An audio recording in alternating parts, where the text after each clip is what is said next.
परमात्मा कहते हैं साध संगत हरि भक्ति बिन कोई न उतरे पार, और निर्मल आदि अनादि है गंदा सब संसार। सतगुरु से उपदेश प्राप्त करने के बाद, भक्ति लेने के बाद, उस भक्ति मार्ग पर दृढ़ता प्रदान करने के लिए हमें साध संगतियों की आवश्यकता पड़ती है। परमेश्वर के द्वारा बताए गए आध्यात्मिक प्रवचनों पर हमने विश्लेषण करना पड़ता है, चिंतन मनन करना पड़ता है। एक दूसरे भगत भाई बहन आपस में मिलकर ज्ञान पर चर्चा करेंगे, नई नई बातें निकलकर सामने आएंगी। जिस प्रकार दूध में जामन लगा दिया दही बन गया, फिर दही को मथने से मक्खन निकलता है, इसी प्रकार साध संगतियों से हमें दृढ़ता प्रदान होती है। और ये दृढ़ता पिछले 10-12 वर्षों से 2014 बरवाला कांड के बाद से निरंतर हम आत्माएं प्राप्त करती हुई आ रही हैं। भाइयों और बहनों, विशेष संदेश जो कि वर्तमान में अपने मिशन के तहत पूज्य गुरुदेव भगवान हिसार जेल से बैठकर हम आत्माओं के लिए बाहर भेज रहे हैं। ये विशेष संदेश गुरुदेव अपनी विशेष आत्माओं के लिए भेज रहे हैं, क्योंकि विशेष संदेश में से जो भी कुछ सार है, जो निष्कर्ष है अध्यात्म का, वो परमात्मा की विशेष आत्माएं ही निकाल सकती हैं। अन्यथा आप और हमारे से पहले इन सभी विशेष संदेशों को सतलोक आश्रमों से जुड़े हुए भाई बहनों ने सुना था। आज से 3 साल पहले इन लोगों को सुबह 4 बजे ही नाम दीक्षा केंद्रों पर बुलाकर ये विशेष संदेश सुनाए जाते थे, लेकिन आज तक ये आत्माएं इन विशेष संदेशों पर कोई निष्कर्ष नहीं निकाल पाई और ना गुरुदेव के उन आदेशों पर भली भांति चल पाई। जब इन विशेष संदेशों को गुरुदेव के आशीर्वाद से सोशल मीडिया पर डाला गया, उसके बाद से लगातार सत्सेवक भाई बहन निष्कर्ष निकाल रहे हैं, भक्ति मार्ग पर दृढ़ता प्रदान कर रहे हैं, वीडियो बना बनाकर अपने दूसरे भगत भाई बहनों को भी दृढ़ता प्रदान कर रहे हैं, क्योंकि विशेष संदेशों को विशेष आत्मा ही समझ सकती है। तो इसी कड़ी में भाई और बहनों, विशेष संदेश का आज पार्ट 8 है और आज के इस पार्ट में परमेश्वर हमें सतलोक की महिमा के बारे में बता रहे हैं। सतलोक में क्या क्या सुख हैं और इस काल के गंदे लोक में किस कदर हम झूठे सुखों को सुख मानकर दुख भोग रहे हैं। परमात्मा ने बताया कि बच्चों, इस काल ने तुम्हें धोखा दे रखा है, धोखा। ये धोखा देकर तुम्हारे को सतलोक से इस गंदे लोक में लेकर आया और यहां भी तुम्हें महाधोखे में रखे हुए है। और परमेश्वर ने बताया कि इसका जो 21 ब्रह्मांड है, 21 ब्रह्मांड में सबसे बड़ा सुख बताते हैं महासुरग में, जो इसके ब्रह्मलोक में है, महासुरग में, यानी ओम नाम की साधना करके, तपस्या करके, और एकाध साधक ब्रह्मलोक में जाता है, महासुरग में जाता है। तो गुरुदेव ने बताया कि इसका ब्रह्मलोक क्या है, इसके 21 ब्रह्मांड के सुख क्या हैं और शतलोक के अखंड सुख क्या हैं। है बिल्कुल सेम सेम, रचना बिल्कुल सेम सेम है। ये 21 ब्रह्मांड इस काल ने अपनी कोई जादुई शक्ति से या सिद्धि शक्ति से या चमत्कार करके नहीं बनाया। ये 21 ब्रह्मांड एक टुकड़ा है जो सतलोक से टूटकर एक विमान की तरह 16 शंख कोश की दूरी पर आकर यहां टिक गया। ये सतलोक का ही एक टुकड़ा है। तो सतलोक में भी ठीक इसी प्रकार की धरती है, इसी प्रकार के पहाड़ हैं, पेड़ हैं, इंसान है, गांव हैं, नगर हैं, वनस्पति है, सब कुछ एज इट इज, क्योंकि 21 ब्रह्मांड ये टुकड़ा एक 2 कॉपी है, सतलोक की 2 कॉपी। वहां पर हर वस्तु नूर से बनी हुई है, नूरी है, तेज पुंज से बनी हुई है। और यहां पर ये 5 तत्व में विलीन हो गई, 5 तत्वों में कन्वर्ट हो गई। तो सेम टू सेम है। और गुरुदेव ने बताया कि बच्चों, जिस प्रकार एक बोरी खांड की और एक बोरी नमक की, बोरी भी बिल्कुल सेम है, खांड की भी और नमक की भी, और उनका रंग भी बिल्कुल सेम है, खांड का भी और नमक का भी, लेकिन उनके टेस्ट में रात दिन का अंतर है, रात दिन का। आप उसी बोरी में से खांड खा जाओगे 100 ग्राम और बड़ा आनंद आएगा, लार टपकेगी, मुंह मीठा हो जाएगा। और आप उस नमक की बोरी में जो बिल्कुल खांड जैसी दिखाई देती है, सेम टू सेम, आप एक चूंटी भर भी नहीं खा सकते, चूंटी भर भी। अगर धोखे से खा भी गए तो तुरंत आप जी थूकोगे, कुल्ला करोगे, मुंह बनाओगे, अच्छा नहीं लगेगा, मन खराब हो जाएगा। तो सेम टू सेम है भाई और बहनों, सेम टू सेम रचना, सेम टू सेम है, टू कॉपी कर रखी है। लेकिन इसने खांड की जगह हमारे को नमक दे रखा है और कह रखा कि बस यही खांड है, इसके अलावा और खांड होती नहीं है और कुछ नहीं है।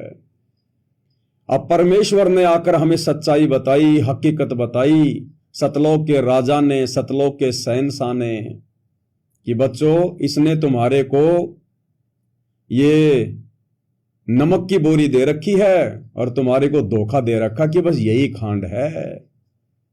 अब गुरुदेव हमें वहां की महिमा बता रहे हैं ताकि हमारी वहां जाने की रुचि बने, हम इस नमक की बोरी को त्यागें, छोड़ें, हमारा मन हटे। अब भाई और बहनों, उस खांड का टेस्ट प्राप्त करने के लिए हमने इस नमक के टेस्ट को छोड़ना पड़ेगा। हाँ, हम इतना टेस्ट जरूर करेंगे जब तक हम इस काल के लोक में हैं, तब तक हमारी जो आवश्यकताएं हैं केवल हम उतना ही टेस्ट करेंगे। उससे ज्यादा उस नमक को हम ठूस ठूस कर अपने घर में नहीं भरेंगे, जैसे हम बिना ज्ञान के पहले भर रहे थे। जोड़ लो, सोना चांदी, बैंक बैलेंस बना लो, प्लाट खरीद लो, बड़े बड़े मकान बना लो, गाड़ियां खरीद लो, फैक्ट्रियां लगा लो। अब हम इस नमक को आवश्यकता से ज्यादा अपने घर में जमा नहीं करेंगे, क्योंकि अब हमें पता चल गया कि ये तो नमक है, नमक। और नमक यदि आवश्यकता से ज्यादा आटे में डाल के खा लिया तो आटे के टेस्ट को भी खराब कर देगा। और जहां हम रोजाना एक टाइम 5-5 रोटियां खाते हैं, अगर नमक ज्यादा हो गया तो अब हम एक रोटी भी नहीं खा सकते, एक रोटी भी। क्यों? क्योंकि अब हमें नमक के विषय में पता चल गया। अब हमें गुरुदेव भगवान ने सृष्टि रचना के माध्यम से इस नमक रूपी 21 ब्रह्मांड के दुखों से परिचित करवा दिया। इसलिए अब कोई मूर्ख प्राणी होगा जो यहां माया जोड़ जोड़ के बैंक बैलेंस बनाने की सोचेगा, बड़ा आदमी बनने की सोचेगा, धनपति बनने की सोचेगा, मान बढ़ाई की चाहत रखेगा। ये तो नमक है, नमक। तो गुरुदेव भगवान हमें खांड के विषय में बता रहे हैं, सतलोक के विषय में जानकारी दे रहे हैं। और क्या कह रहे हैं परमपिता परमेश्वर जी? अब क्या बताते हैं? सतगुरु मिले तो इच्छा मिटे, पद्मल पदे समाना, चल हंसा उस लोक पठाऊं जो आदि अमर अस्थाना। सतगुरु मिले तो इच्छा मिटे, पद मिल पद समाना, चल हंसा उस लोक पठाऊं जो आदि अमर अस्थाना। सतगुरु ही हमारी यहां से इच्छा हटाकर सतलोक में इच्छा लगा सकता है। सतलोक की महिमा गा गा कर, सतलोक की महिमा सुना सुना कर। सतगुरु मिले तो इच्छा मिटे और पद मिल पदे समाना। पद मिल यानी हमें भक्ति की वो पद्धति देगा, वे ओ वर्षित देगा, शास्त्रों के अनुसार हमें वो पद्धति देगा। पद मिले यानी जब हमें वो पद्धति मिल जाएगी, वो पद मिल जाएगा। यहां गुरुदेव ने बताया कि 2 पद हैं और ये सूक्ष्म वेद है, कोड वर्ड में है। पद मिले और पदे समाना। एक पद का जो शुरू में जो पद है कि पद मिले यानी हमें वो पद्धति मिले भक्ति की, शास्त्रों के अकॉर्डिंग, सतलोक जानने वाली। जब हमें वो पद मिले तो फिर पदे समाना, उस वास्तविक उस पद में, अमर पद में, सतलोक में समा जाएंगे, हम वहां पर चले जाएंगे। पद मिल पदे समाना और चल हंसा उस लोक पठाऊं। सतगुरु कह रहे कि हे भगत आत्मा, चल मेरे साथ, तुझे मैं उस अमर लोक में बैठा दूं जो आदि अमर अस्ताना, जो सदा से है, जो कभी विनाश में नहीं आता, जहां पर अखंड सुख है। क्या कह रहे हैं गुरुदेव? कि सतगुरु मिला तो ये सब बातें याद दिला के यहां से मन हटाओगा जब बात पड़ेगी। जैसे अब्राहिम सुल्तान अदम, सुल्तान एक राजा था, सुल्तानी मुल्क बुखारे का, सर्वसंपन्न राजा था। इतना धन था गिनती नहीं, 18 लाख घोड़े और भी बकवास संसार जो राजा लोग ऐसे मानते हैं वो भी खूब था। शादियां कई करा रखी थी, 9 लखा बाग, सारी ठाठ थी। हम इस सन ठाठ माने, आप लोग भक्ति करते हो क्योंकि आप भौतिक धन के कमजोर हो, लेकिन अध्यात्म धन आपका बहुत जबरदस्त है क्योंकि आपको मालिक की शरण मिल गई। अब आपकी नीयत ये रहे भगवान बढ़िया गुजारा हो गया, कार मिले, कोठी मिले। अब इतना ज्ञान दिया जा रहा है, इतना कुछ जबरदस्त बातें बताई जा रही हैं। ये इसलिए बताई जा रही है कि यू मन हटे यहां से, आप ये साधना करते रहो। जैसे आपको बताया था, किसान जो गेहूं बोता है उसका उद्देश्य भूस प्राप्त करना नहीं होता, उसका उद्देश्य होता गेहूं। बच्चों की जान बचे, खाने का पेट भरा हमारा सारे परिवार का, लेकिन वो भूस तो आप होगा जब गेहूं की फसल बोई है। तो जो भक्ति हम आपको दे रहे हैं इसमें आपको ये भौतिक धन तो आप होगा, ये प्रथम मंत्र जो दिया जाता है, इसके बिना आगे के मंत्र नहीं चले। गेहूं बोते हैं तो उसमें डंठल पर ले आऊंगे जो भूस होता है, और डंठल अच्छी 2-2-3-3 फुट की वो बढ़ेगी, जब जाकर वाली आओगी वाल जिसमें गेहूं लगेंगे, जिसमें गेहूं होंगे। तो इसी प्रकार ये जो भक्ति आपको दास दे रहा है, परमात्मा की दी हुई, गुरुदेव का आदेश से उनकी बख्शी हुई, ये ऐसे काम करेगी। आपने भौतिक धन का ना मांगोगे तो भी देगा, ये मिलेगी, इसमें बस की बात नहीं। परमेश्वर जो कह रहे हैं वो परम सत्य है। गुरुदेव कह रहे हैं कि बच्चों तुम भौतिक धन से थोड़े कमजोर हो, लेकिन आध्यात्मिक धन तुम्हारे पास भंडार भरा है, भंडार। भाई एक बात बताओ भाई और बहनों, आज किसी भी व्यक्ति के पास में जो भौतिक धन है, जो अरबपति है, खरबपति है, कोई मुकेश अंबानी बन के बैठा है, कोई देश का प्रधानमंत्री बन के बैठा है, उस व्यक्ति के पास में आज इतना धन कैसे है, इतना बड़ा वो पद कैसे है?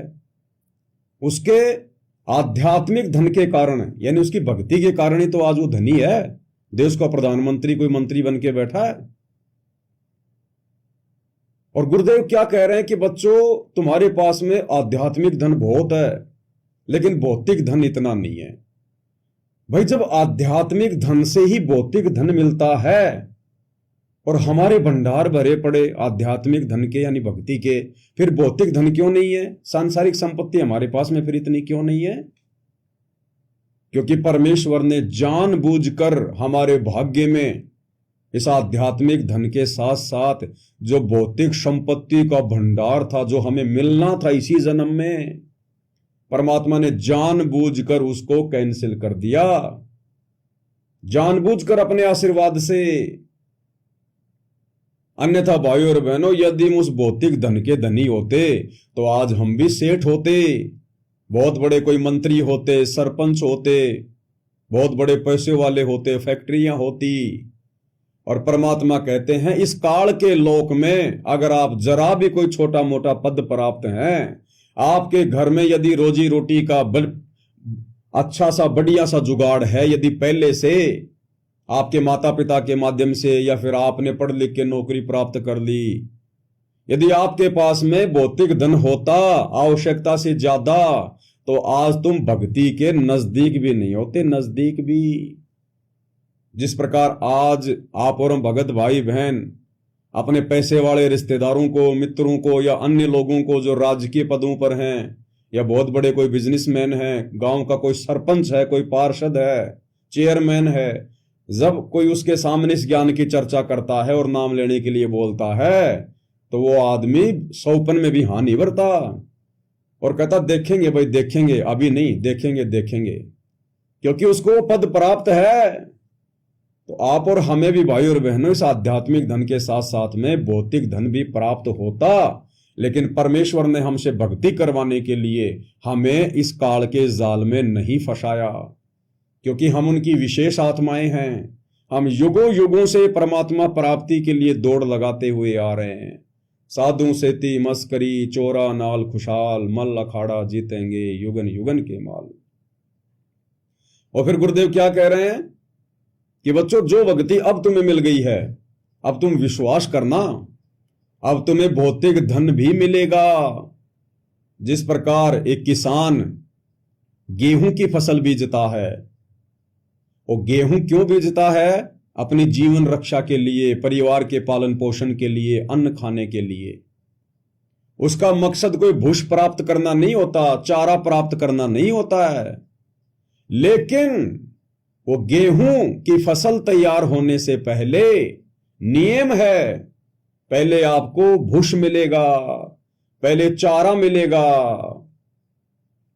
और जब वो फसल पक जाती है और हम उसको थ्रेसर से निकालते हैं, तो भाइयों और बहनों, आपने देखा होगा जब हम उस थ्रेसर में, गेहूं निकालने वाली मशीन में गेहूं की पूलियां देते हैं, तो गेहूं के दाने बाद में आएंगे, पहले वो भूस निकलना शुरू हो जाएगा उस थ्रेसर से, ड्रामी से। तो अब हमें जो भक्ति मिली है गुरुदेव भगवान के द्वारा, परमात्मा कहते हैं धीरे धीरे रे मनवा, धीरे सब कुछ होए, माड़ी सींचे सो गड़ा, समय आए फल होए। अब तुम जल्दबाजी ना करना, इस ज्ञान को अच्छे से समझना, इस ज्ञान का रगड़ा मारना, दुनिया को मत देखना, किसी की बातों में मत आ जाना, और इस भक्ति मार्ग से दूर मत हो जाना, इस परमात्मा के दरबार को छोड़ के मत चले जाना।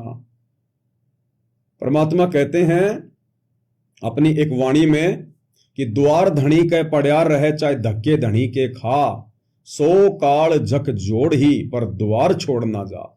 अगर हम ये दरवाजा छोड़ के नहीं जाएंगे, परमात्मा के चरण छोड़कर नहीं जाएंगे, इस भक्ति को यदि हम शौपन में भी त्यागने का विचार नहीं करेंगे, तो भाई और बहनों, समय आने पर वो फसल पकेगी और हमें वो जीवनदायक अनाज तो मिलेगा ही मिलेगा। किसान को गेहूं तो मिलेगा ही मिलेगा, पशुओं के लिए चारा गेहूं से भी ज्यादा मिलेगा। तो इसी प्रकार जो भक्ति हमें गुरुदेव ने दे दी है, हमें मोक्ष तो मिलेगा ही मिलेगा, नो डाउट, नो टेंशन, क्योंकि सत्य पुरुष अपने मुख कमल से हमें कह रहे हैं। और सत्य पुरुष का मतलब होता है जो हमेशा सत्य ही बोलता है। सत्संग का मतलब होता है जिसमें केवल सच्ची बात ही बोली जाती है, और साध वचन पलटे नहीं, चाहे पलट जाए ब्रह्मांड। तो भाइयों और बहनों, थोड़ा सा समय अवश्य लगेगा। जैसे गुरुदेव कहते हैं कि आम का बीज आपने आज लगा दिया तो 2 महीने में आम नहीं लग जाएंगे। उसका जो समय होता है, उस समय का हमने इंतजार करना चाहिए और उसकी देखभाल करनी चाहिए, जानवरों से उसकी रक्षा करनी चाहिए, समय पर उसमें पानी डालना चाहिए, खाद डालना चाहिए। और जब उसका समय आ जाएगा 4 या 5 साल, जब वो पेड़ बनेगा, उसके बाद देखना उसके इतने आम लगेंगे, इतने आम लगेंगे, हम तो खाएंगे सो खाएंगे, रिश्तेदार तक लेकर जाएंगे, आड़ोसी पाड़ोसी भी खाएंगे। तो सतगुरु का वचन मिथ्या नहीं हो सकता। साधु बोले सहज सुभाए, और साधु का बोलिया मिथ्या ना जाए। तो भाई और बहनों, हमने विश्वास रखना अपने गुरुदेव भगवान के वचनों पर। आज नहीं तो कल, देर सवेर परमेश्वर के वचन समय आने पर अवश्य फलित होते हैं, अवश्य। तो हमने निसंशय होकर भक्ति मार्ग पर लगे रहना है।